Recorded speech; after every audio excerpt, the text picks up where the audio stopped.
Well, I like being retired. I really do. I love gardening. It's a personal issue with me. I just love seeing it grow. I always say gardens are living, and they talk back to you. And if you're kind to them, they'll be kind to you.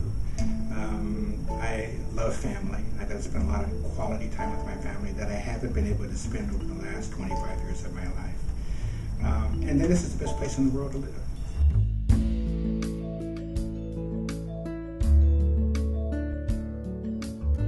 Well, let me go back to that period of time. I think people thought it was more of a dream. How could they possibly do that? I think we had Forterra, we had the business community, we had legislation to transfer development rights, we had conservation easements because we had a wonderful, wonderful conservation fund that the business community supported through the realtors. And then we were able, I think, to sit down with people who own those forests and say to them, you know, we have an urban rural line and we're not going to move it.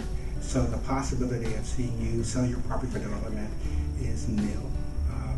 And so what we want to do, though, is not buy your forest cheaply. We want you to make money. So we will say to you, you have these forests and they're going to be working forests, which is a Forterra form.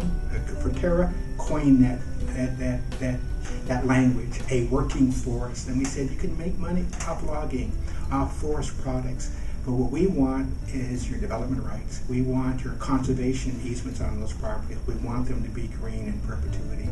And they are 182,000 acres. And then I think the Dow Constantine as county executive has added to that.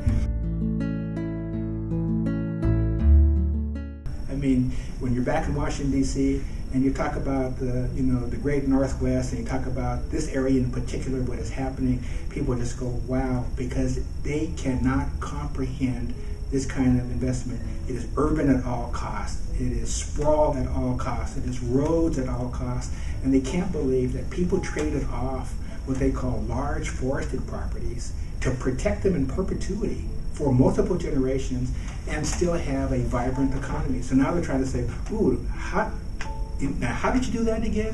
What is a transfer development rights? What is a conservation easement? And they always talk about what was the return on investment. And you say if you take the return on investment on these lands, and if you say dollar per dollar, there wasn't a return. If you talk about the quality of life return and the viability of forest lands, the viability of wetlands, the viability of streams that work, rivers that flow, water that's clean, air that's breathable, that dollar you spent at having preservation here and a strong environmental ethic, it pays for itself 1,000 upon 1,000 upon 1,000 times.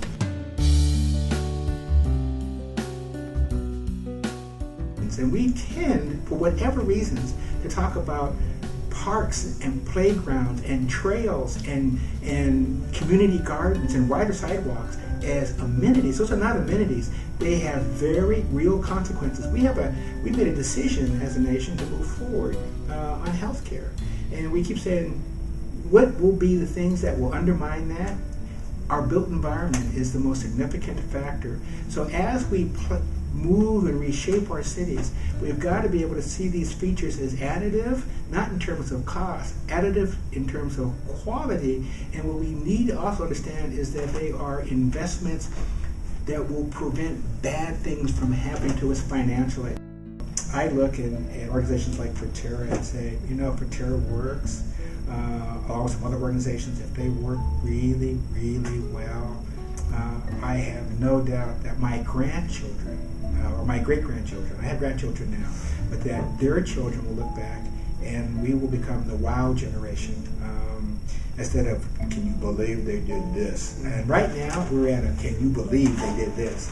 But if you think about, what would you want your great-grandkids to say about your life? What would you want them to say? And I can't think of any better endorsement or praise than for them to say, wow.